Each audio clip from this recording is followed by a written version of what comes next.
Hi, folks. Nick Tockert here with the Historical Fencing Guild. Well, before we get into it, I do have some bills to pay and things to discuss before I can get into tonight's program. And I need to switch my glasses out because if I don't, I'll have a headache. There we go. Much better. We want to remind you that the Historical Fencing Guild is made possible by three primary sources. Firstly, we have our good friends at IndieCD.org. Yes, the Independent Creator Directory, your one-stop shop for the best and the brightest writers, artists, musicians. Basically, if you have a dream and you want to make it happen, that's the place to go. Now, if you want, as a creator, to have a place, please, for a low fee of $40, a one-time fee for a lifetime placement, you can be hosted by the Independent Creator Directory. You'll be cross-referenced. You'll have access to the calendar of events and a background social media group that is solely by creators and vendors for creators and vendors to help us all build up and improve. It is a wonderful service. I can't really press enough. So we're made possible by them. We are also made possible by the sales of things like, the Simple Sword, the Fighting Axe, and the Simple Spear. My three-part ongoing series of Western martial arts manuals designed to take you from, so I've never handled a weapon, to I can now function and teach others. It is written in plain, simple to understand English, highlighted with color-coded stick figures. It does not get easier or, frankly, less expensive for this quality of teaching to be brought into the world of Western martial arts. Please consider this series.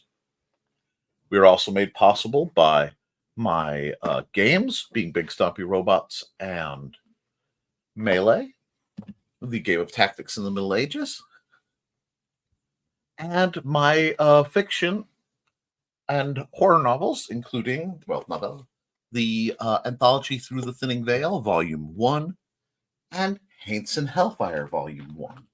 The Through the Thinning Veil is 7 great stories to chill your bones, some of them taken from my time as a paranormal investigator.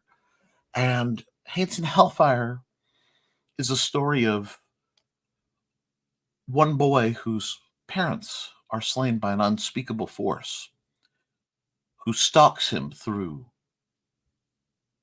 the hills of Appalachia. And his only hope is his aunt, a plucky reporter, her stalwart cameraman, and a rather large cat. Witness rivals come together, and evil get met in the face of defiance. It's a great novel. It's a great fun. I hope you enjoy it. All those can be bought at my Amazon. So simply looking up Nicholas Tockert on Amazon should basically get you there. The direct link is in the chat. And we are most importantly made possible by my patrons, Off in the Woods, Frog G, Ronald Rain, Bladed Thesis, Brian K. Morris, Cindy Kep, and Steve Augusto. These 6 stalwarts are what allow me to pool their funds and save to get things like we are going to be talking about today. Today is a very, very special day, and I'm looking forward to getting into it. But if you want to help me both teach people for free locally, most of the people I work with are trauma survivors, sexual assault survivors, suicide survivors. I know I'm not supposed to use that word on YouTube, but I do not believe that covering a word up prevents or stops the issue. I believe you have to deal with issues head on. And if that affects my ability to be monetized, I'd rather speak the truth than make money. But at least through YouTube.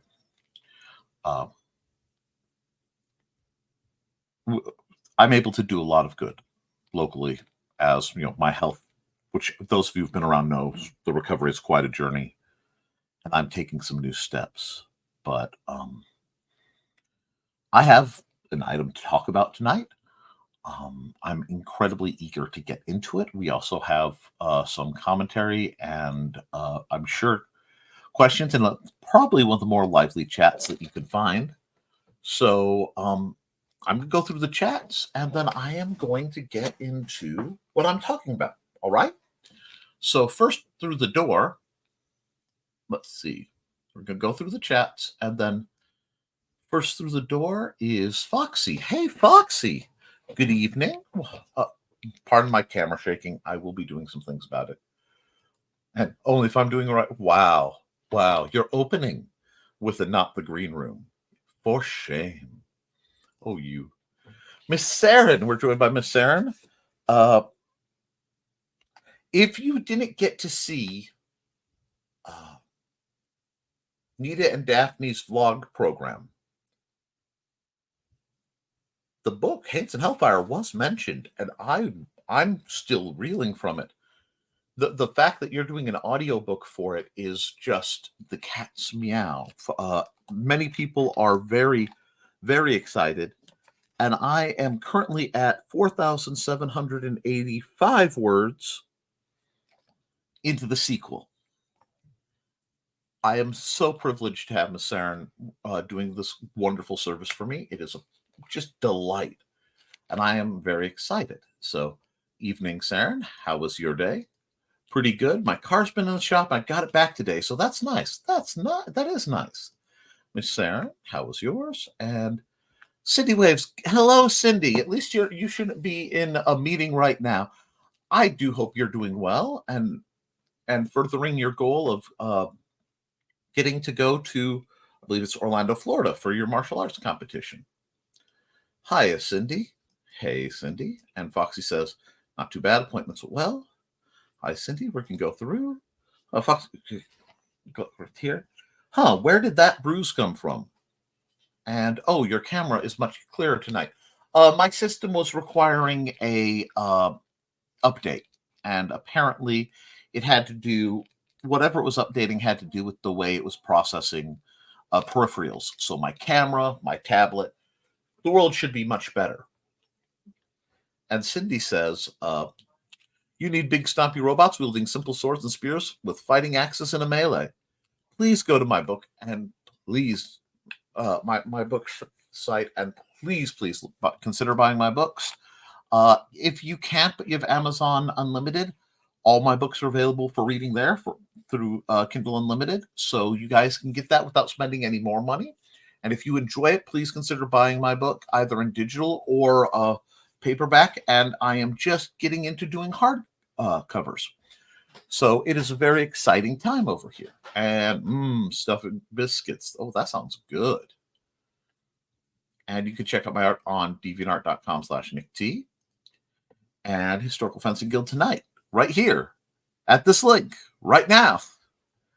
Not Joe Bachman teleports in, realizes he's on the wrong count, drops the light, grabs water, tips his hat to the host, and teleports back out. That's fine, Joe. You might want to stick around. I've got a good one. And Cindy says, Historical Fencing Guild every Friday night at 7 p.m. Central, 8 p.m. Eastern, because Eastern is my timeline. But that timeline is about like 5 miles that way. So, wait, no, 5 miles that way. Sorry. And Independent Creator Directory teleports in under the correct account, drops another light, grabs a second water, tips his hat to the host again, and teleports back out. Oh, he's missing a good one this time. And go help Nick teach people to be safely dangerous on patreon.com/the Historical Fencing Guild. Yes, I'm planning some pretty big things for you guys as appears, but I'm going to have to do a product review, and I'm going to basically have to talk about it, and then I will be filming an isolated version of this review after I've had a bit more time with it. So first, since it looks like you guys are nice and quiet, I want to get set up to be able to show you guys what, oh, that shouldn't be highlighted. Why is that doing that? Ha! There we go. This, while it has a strange name, is the BJDJ Katana. This is going to be one of those we have to track down. And Joe Bachman says, "Oops, let me get my find all Nick's links in one easy location at IndieCD.org/about Nicholas Tucker, along with many other great creatives." Thank you. I'm going to pull back, but this is the item we'll be talking about. The link is on the is in the description, and we'll be getting back to this in a moment. But I think I'd rather show you the handling of the item itself. And let me see before. And Cindy says, "I'm working on skills for ICMAC."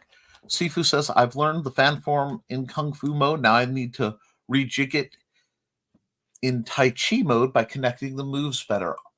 Yeah, basically I need to learn it in cursive. And that's a brilliant way. I agree. It's a brilliant way of putting it. One of the things we don't get to talk about enough in Western martial arts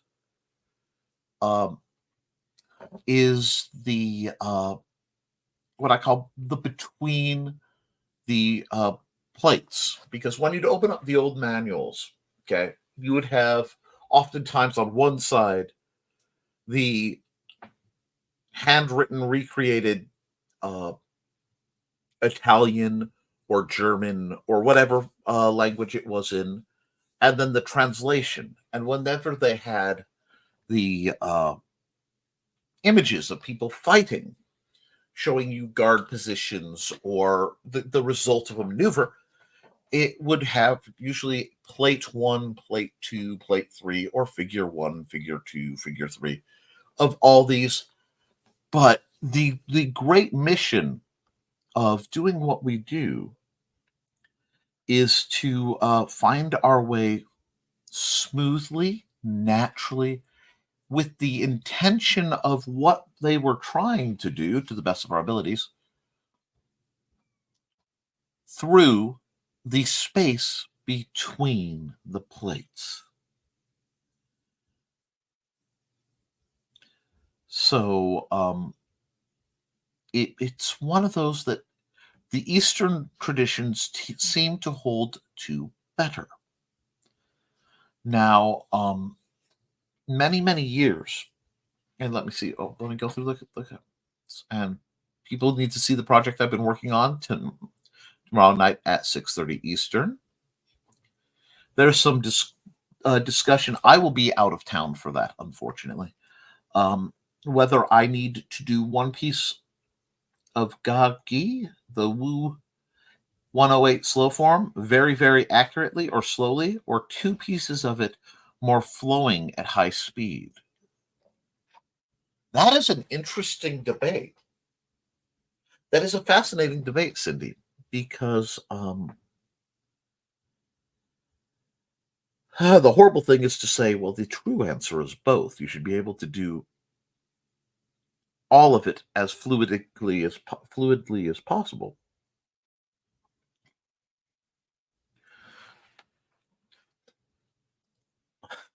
I don't even know what the surprise is. Well, I look forward to it. Best part of learning Chinese martial arts is you don't have many surviving manuals. You have some military manuals, but not that many martial ones. And see, I find that to be actually the worst part of studying Chinese martial arts, because you don't have a neutral subject to go back to. It's much like when you're studying arts that only have an oral tradition. The telephone game does happen. Moves are lost or altered. And many times you end up with things like the modern applications of Tai Chi that have lost the intention of the motions. So while some of it may be, okay, I'm sorry. I've had people actually make that point. to me that they feel less pressure because there's less direct resources to tap into. So, okay, if that was indeed sarcasm, I'm in hyper literal mode because of what's behind me. And Off in the Woods says, "What up? What's up, Off in the Woods? How are you doing, good sir? It's been a while since you've made the chat."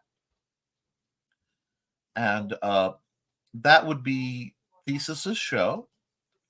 And Cindy says, "I'm still learning push hands. My teacher said I'm moving too quickly when I try for a lock. He says the women's division matches that he saw last year looked more like competitive meditation. It was the men's division that was much faster and aggressive." Well, then I suppose that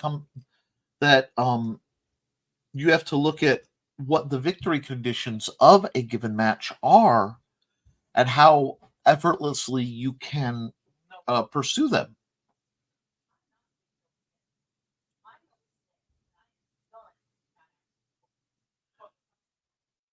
So I'm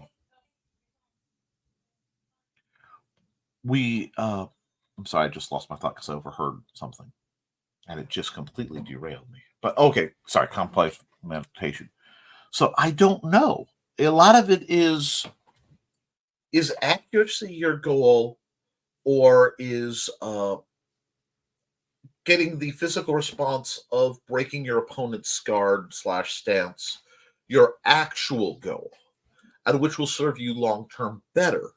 Because while you might through aggression win, bouts, that could come back to bite you later. So I found in tournaments, in long term, especially if it's something where you're going to be encountering these people again and again and again, you have to think in different kinds of courtesy. So it really is a complex question.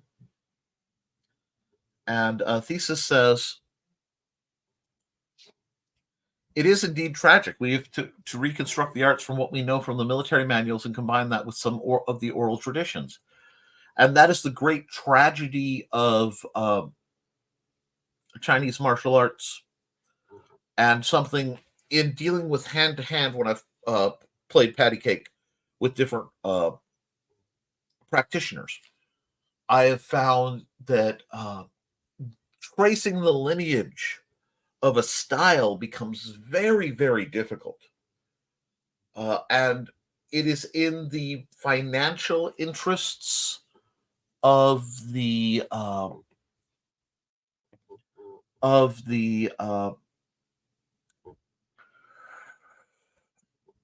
instructors of the style, the grandmasters to an extent, to allow for the illusion of a style being ancient, when a large number of very accomplished styles are very, very modern inventions or reinterpretations. And we are forced to chase this hope of lost technology, this dream that there's a secret better way, which I'm not always sure is, because if it doesn't work for us, it didn't work for them. You know what I'm saying? It's really it's a fascinating line to chase, but I am impressed with those that chase it now. He says, "I've been very impressed with the few push hands competitions I've seen. Seems to be more akin to sumo wrestling than actual push hands." I think whenever you sporterize an art, you have sacrifices in technique for the sake of efficiency. And sometimes, it makes sense. Sometimes it just is very clear. Being very much a pragmatic fighter, pragmatic trainer, pragmatic analyst, I tend to go, why are you stomping your feet to shake somebody's hand.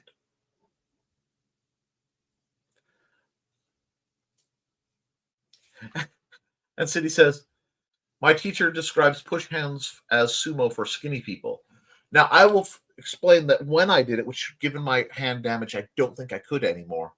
I was doing push hands with John Minor, who's basically built like Hagrid. So for me, when I think of push hands, I default to thinking of trying to redirect a river with just your body motion, because that's what when John would advance, it basically felt like the man was at the time 3 to 4 times my weight, a foot on me, and arm length half again longer than my arms. So it was a very fluid thing. A lot of my take on push hands became very yin. I had to be very yielding and redirecting, and it does actually affect a lot of how I approach things. It served me very well when I was a DSP, being able to smoothly just go over there with somebody aggressing. And it is interesting because there's a difference between fighting and aggressing. How people are moving, how they're engaging with you. It's a very different thing than somebody who knows what they're doing squaring off for a fight. That's a whole nother thing. But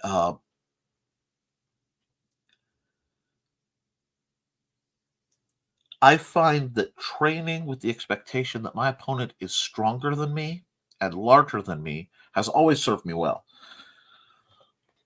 And let's see, several years ago, we had a monk come and give a talk at one of our local places. The talk was over. Foxy and I went to the ground and went out to the garden, and I started showing her push hands. Okay.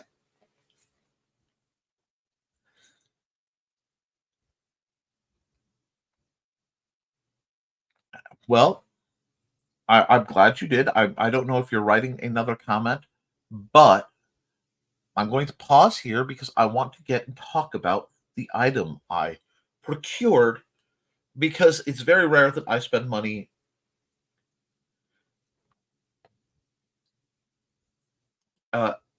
Everyone was still inside talking to the monk, but in pretty short order, we had an audience. Now, see, I think, and pardon, please don't take this wrong, Thesis, but that borders on bad form. If you have a guest coming in to give a presentation, then it's at the time to demonstrate what you know while that's going on, I would think. I would think you'd want to gain what you could from the limited exchange you have, because you only have so much time, and then would after the monk had left, would then discuss your takes, unless you were trying to set up a discussion on the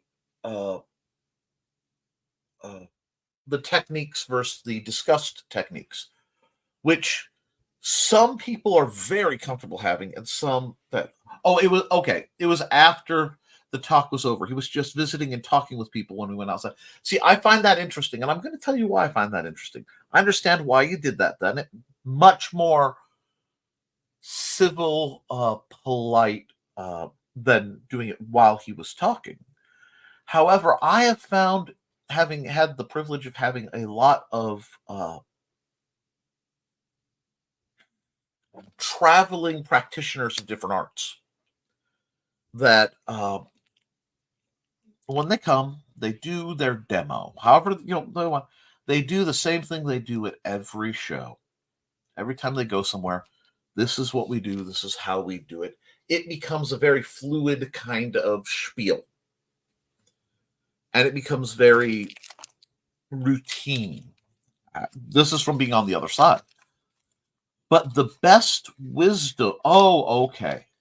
Because the best wisdom to be found there was, with a person like that, if you have the opportunity, is often after. Where if you can get, as a eager, I don't even want to say learner, an eager student isn't quite right.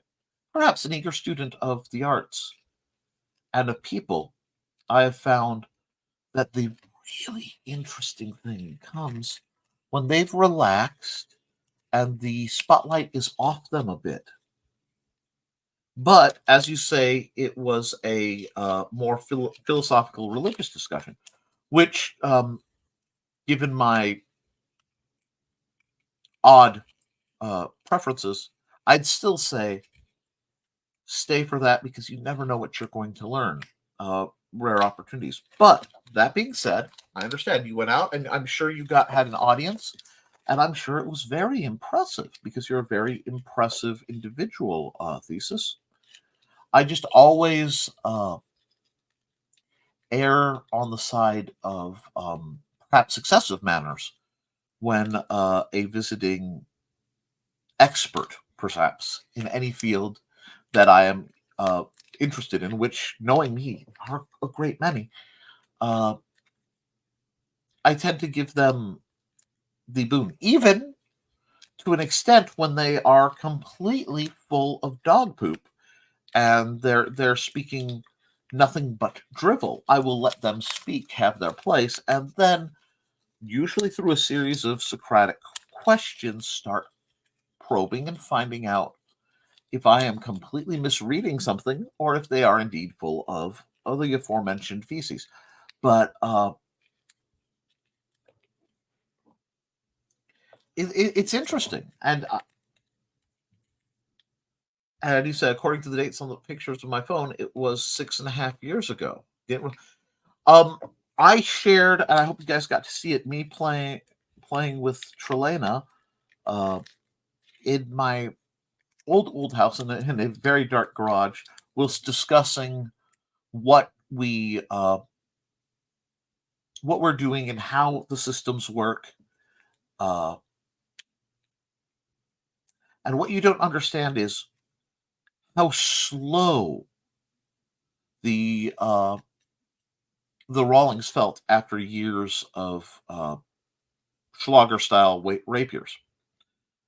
They felt like fighting with paddles or sails, so it felt slow. But hello, Trelan. Just talking about some of the good old days. And we're going to go back to some of my earliest days. So it's a wonder that you're here.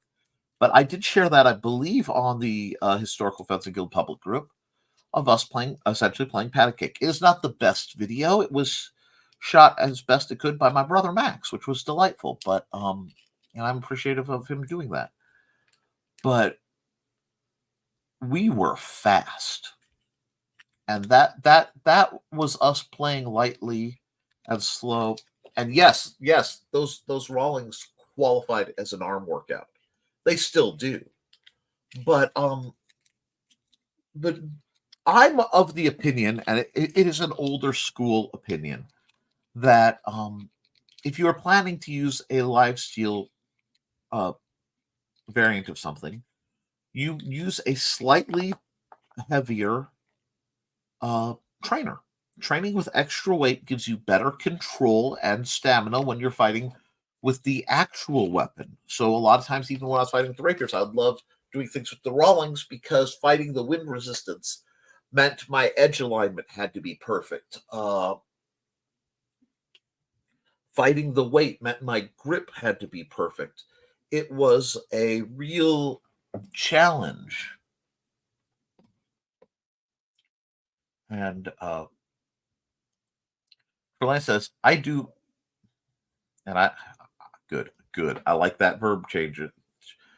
I do my drills with them. That's wonderful. I am currently doing my drills with a couple sets of weapons. I'm doing the dual wielding drills with the I think they're called wolf sabers, the polypropylene, because they are a bit heavier than what I'm working with. I actually slightly overdid it last night because of what's behind me that's been peaking. Now, and I want to get into that because with Trelena here, she will understand with great glee the importance of what's behind me.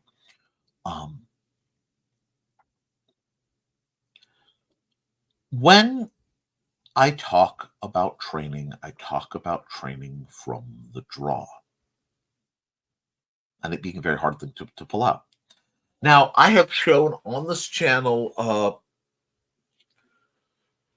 essentially Boken katana trainers and their saya that are these vacuum formed, very light, whippy things that do not serve terribly well as sheaths. They do in the bare sense, but are rather fragile and essentially weightless, which throws some things off.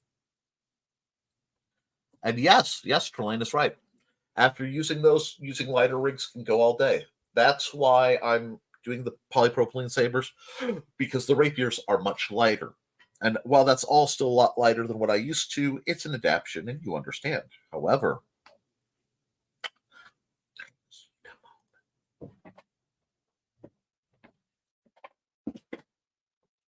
this is the new trainer I acquired. And it comes with a proper, if inexpensive, carry bag, much like a couple of my high-end katanas have, with the traditional flat tie-down method. A stand so that you may display it, and a sheath. Now,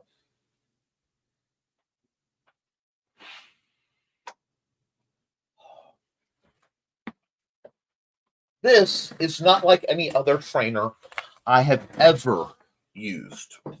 This is something of the holy grail of Boken or modern sword trainers for something like a katana. I'm going to point out why.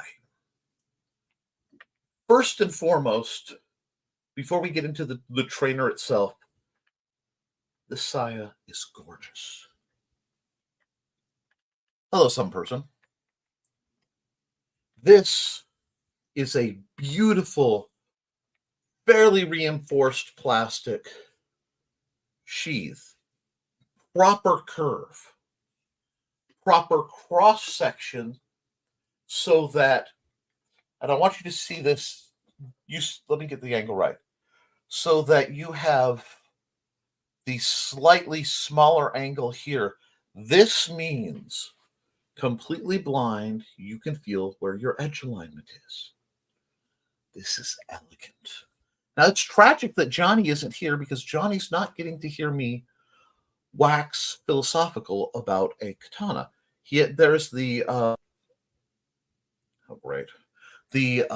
error that I have some dislike of the katana. I have a dislike of the katana's publicity. I dislike the katana fanboys.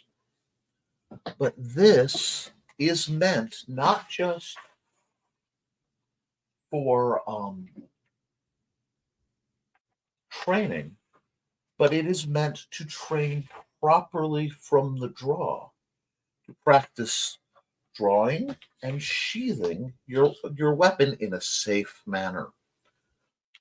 It is made of polypropylene, much like many of the other trainers. It does come in all black, but I prefer the brown that I found because it is a little more evident where the blade is. But it still very much retains the fact that this is not very likely to fool anyone into thinking it is an actual weapon. There is no flex, so one must use slashes, not chops. There is no resistance in this tip, so thrusting is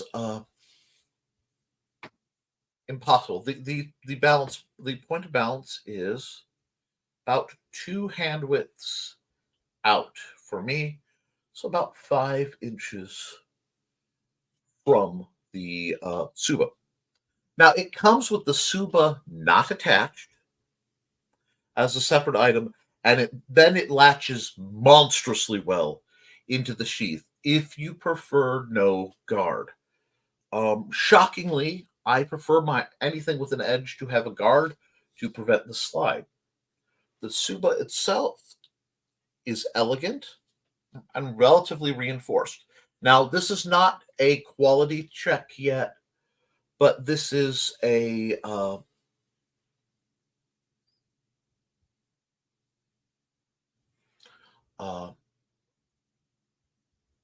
fit, finish, and feel check, which for an Aikido practitioner, going back to some of the things I played with a long, we're talking 25 years before I was in college.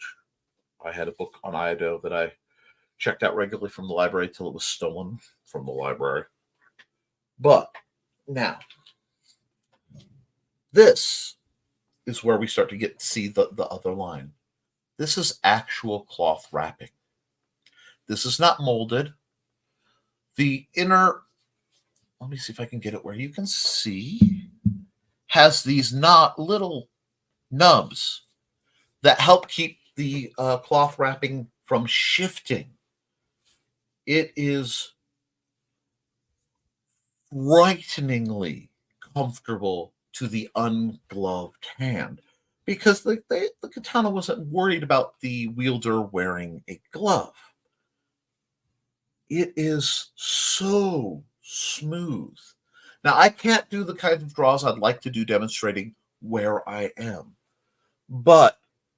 And I, of course, don't have a proper sash currently to do this. But I cannot begin to tell you how natural the feel of this straw is. And this does something else that frankly shocks me.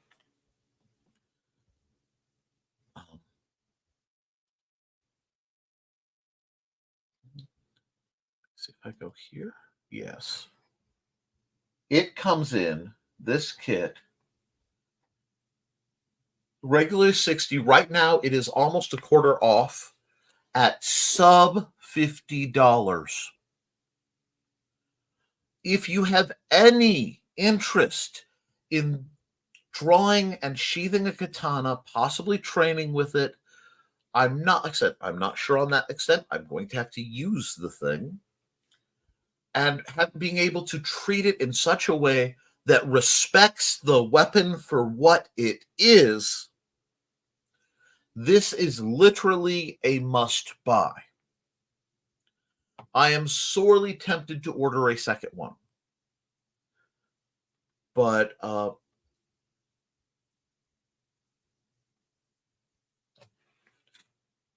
the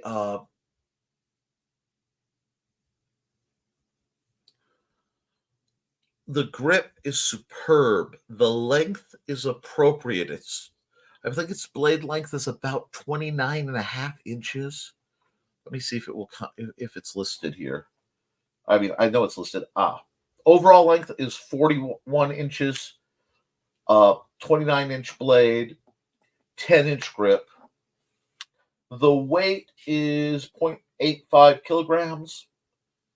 So there may be a little error. It is not light. It is not light at all. It is weighted slightly heavier, and only slightly, than many of my standard, my lifesteal katanas or my other weapons. I noticed a maker's mark, and I can't quite decipher it, but I will try to get that where you can see it. It just flows so nice. And I can't really discuss, because I'm forced to do this in a chair in my study. But it feels right. I hope that this can become a lesson for all trainer manufacturers, because this is what a sheath can feel like. It is respectful to the wielder. It is respectful to the art. It is respectful to the weapon as a class. Is it perfect? No. Does it feel exactly like steel? Of course not. But what it does do, and what it does magnificently, is allow the proper sense of training. This is something that I will be, as I am going through my rebuilding stage and my improvement stage of my current physical redevelopment, spending more time with. And because now I have the patience and the age and the maturity to respect what a tool like this, and it's an elegant tool for training, represents. I feel that I can wield it in such a way that it will help perhaps pull me into a new style of focus. So I don't know how much I will be fighting with this. I don't know. I I won't be using this necessarily like I use the wolf sabers, which I use as my daily trainers in physical therapy and weight to move through the 9 guards, because that isn't about the style. Revisiting and returning to the katana after many years will be about renewing the discussion of this style as it's meant to be, of the draw cut and the flow. And I have reviewed so many weapons, and I have wielded so many trainers that felt functional but lacked the subtle nuance of weaponry, that to see something like this available, and again, at a truly reasonable price, frankly, at the standard price of $60, if that's what you have to pay for it, it's eligible for Prime. Get it. I don't say that lightly. I do not say spend your money. But the existence of this kind of trainer at its price point, with what it has, is such that it's why I review the weapons.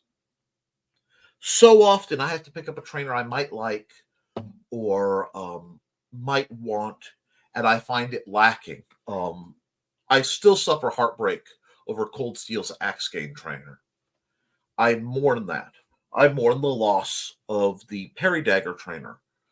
The next trainer I probably will purchase, well, I will either be making the most expensive trainer purchase I have ever personally made due to shipping and handling for something truly interesting to bring to you, or I will be doing a rather lighter on me cost trainer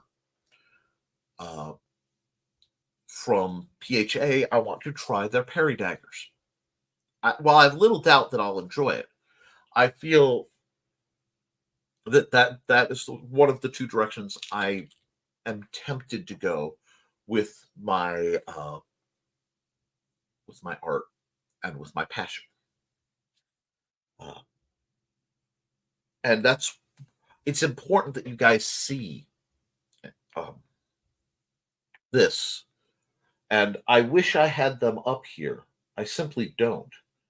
But the katana trainers I've purchased from other companies, including PHA, which I love. I love PHA. I will never have anything bad to say about Purple Heart Armory. But I will say, and I get nothing for this, that this is one of the most superb, for a very specific use, trainer I have ever wielded in 20 plus years,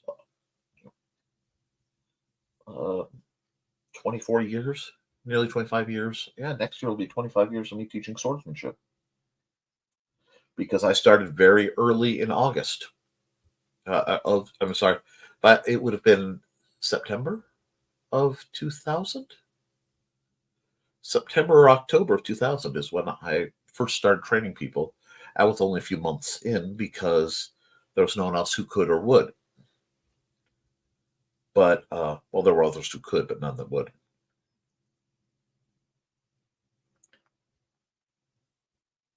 I hope Western trainers, Western style weapons makers get the importance, because the importance of having the draw right. The fact that you could put this all through a sash on a belt. I may have to, I'd hate to frog it because of uh,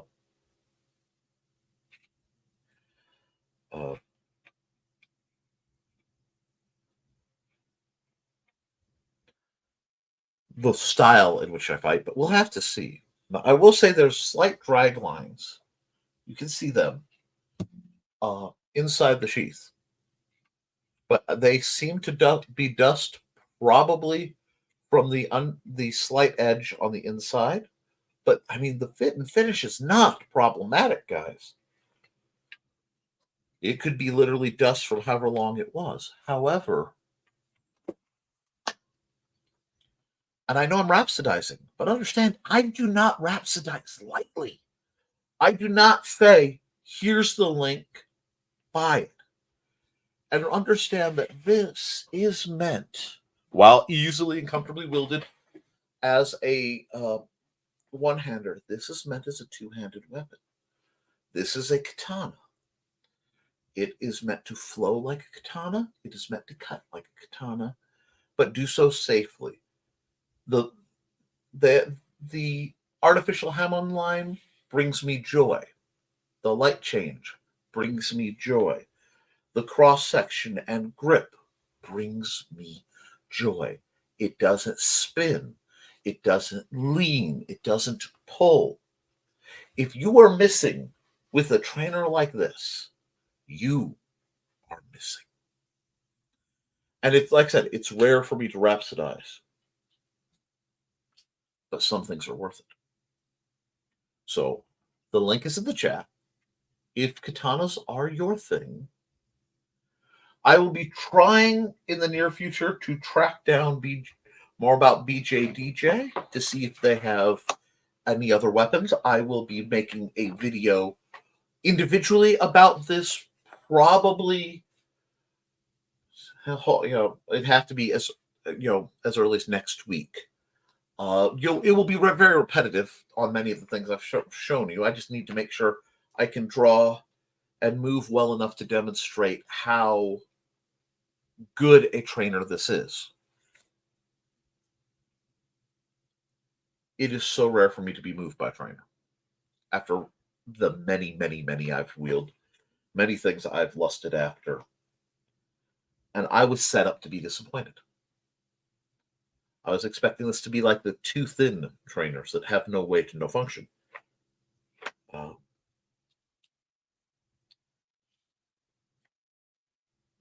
This is a katana trainer that, I know how to explain this. Assuming you have the grip strength to hold it, I could hand, say, Trelena, I could hand Foxy without hesitation. Because I believe that this is a good enough trainer that the weapon will enhance the training, and very few things can do that. But it's of a quality and of a style I would not hesitate to hand it to someone like John Miner. And the only reason I would hesitate is I don't want him destruction testing something I made. So, I mean, something like this, not that I made. He's done that to things I've made without without consent, and that was quite tragic. But I'm certain he could wield this and would feel the same way about it. Sword Sage, I'm going to have to rattle his bones about this because he needs to get one of these in his hands and talk about it. He is much more of a katana devotee than I am. But this is a game changer. If this were my style that I teach, if this were from the simple sword, if this was the equivalent in a straight rapier kind of thing, I would have 10. I would just start, saving up money, and this would become the standard weapon. It is not. I will not teach the katana as a style because my version is too bastardized. It is too interwoven with my other styles. Currently, as I get back to it, it may change. But I don't get to really give you guys a positive endorsement. But this time I do. So I'm going to put this back, and I will be, while it is not proper, one would take it out of its sheath to put it on its stand to demonstrate, display it properly. I am going to put it on a sheath as a single unit so that there's less chance of something going wrong while I'm dealing with my things. Then I will get back into the standard conversation for a few minutes, and we'll see how everyone else is doing. And I will we'll go right on through our night. This was a big surprise for me. And I know, like I said, I wish Johnny had been here. I know he would have absolutely lost his mind over me rhapsodizing about a katana. But this is worth it.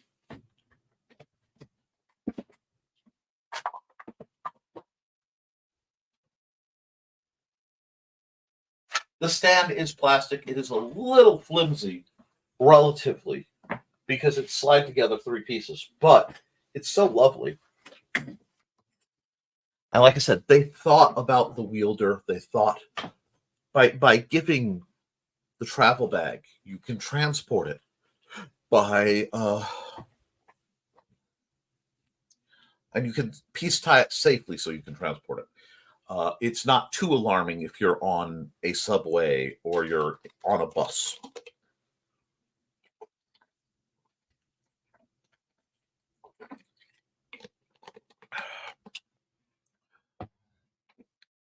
I would not be surprised if the prices go up in the near future. But I will be looking through them to see what other weapons they carry. Because even if they have something similar in a pirate cutlass style, I'm going to have to throw money at it. But I want you guys to get the depth. I don't do this often. I am not usually moved. I've handled so many blades and so many trainers and so many garbage katanas.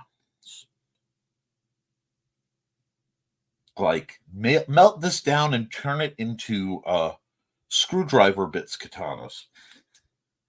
That this trainer working like it did genuinely shocked me.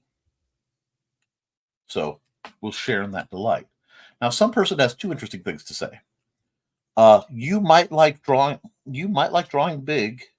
You'd be holding the pencil the same way as fencing, so it might feel more natural to you. When you are doing art on a large scale, a very large scale, actually to an extent you can. Further, that is a very traditional way, at least in Japanese sculpture, to perfect, and I'm going to drop that because my hand's going to turn off because, like I said, guys, I was up till 4 a.m. I was up till 4 a.m. after having done my regular drills around 11 to midnight, basically working on some projects and just drawing and sheathing that because it felt so natural. And I know, but yes, putting a large paper and doing calligraphy is a great way to learn fluid point control. Large paper, large brush, smooth, controlled strokes. That's why so many higher ranking samurai were also artists. They understood the aesthetic of control and minimalism. And that does have its appeal. And some person also says, take a look at Nick's books, The Simple Sword, Simple Spear, Fighting Axe, and his other books at my Amazon store. Thank you for that promotion. And Thesis says, not my style, but I could probably direct it to my brother-in-law.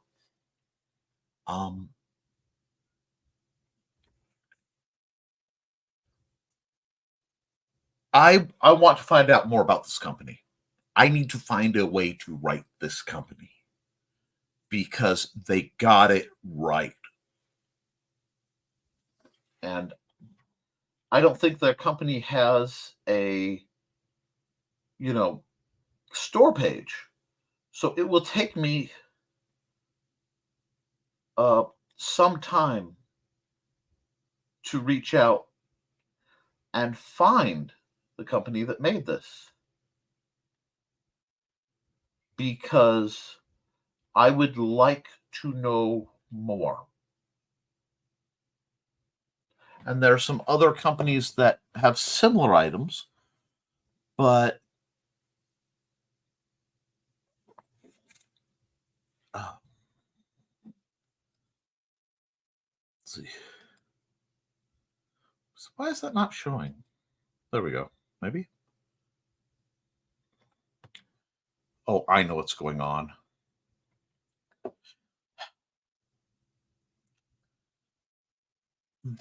Anyway, that's just something that's going to be a thing.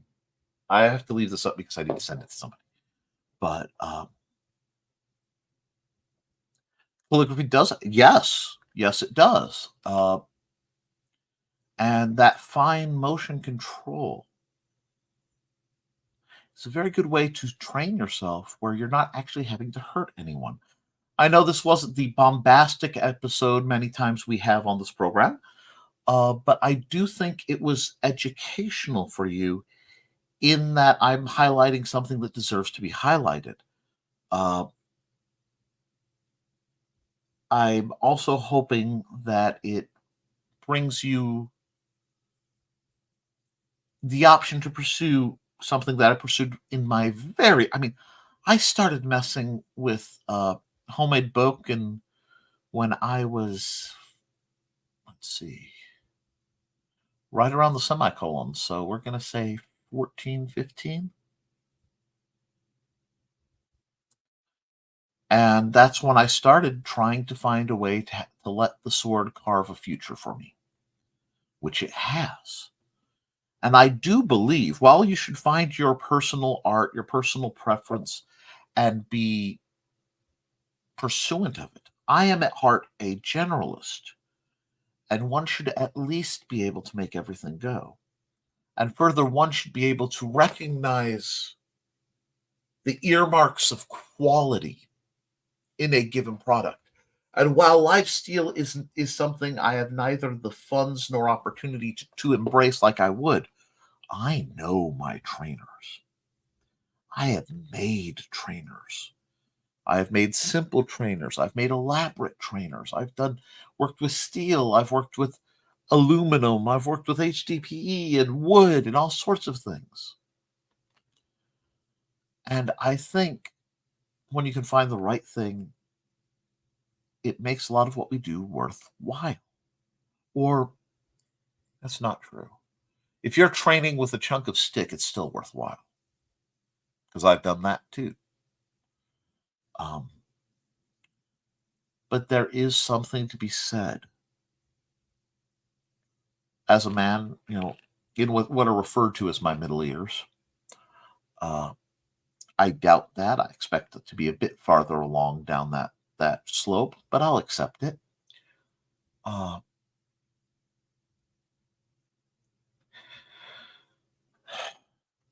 there comes a point in your life when you have been able to improvise nearly anything out of nothing. That finding the right version is a blessing and it resonates. And I hope I can impart that on you. Discernment is one of the hardest things to learn because it simply takes experience and exposure. And that's discernment in technique, that's discernment in strategy, that's discernment in equipment. And what has value to you may be radically different than anyone else. But if it has value to you and it does what you need it to do, that's what warrants investigation.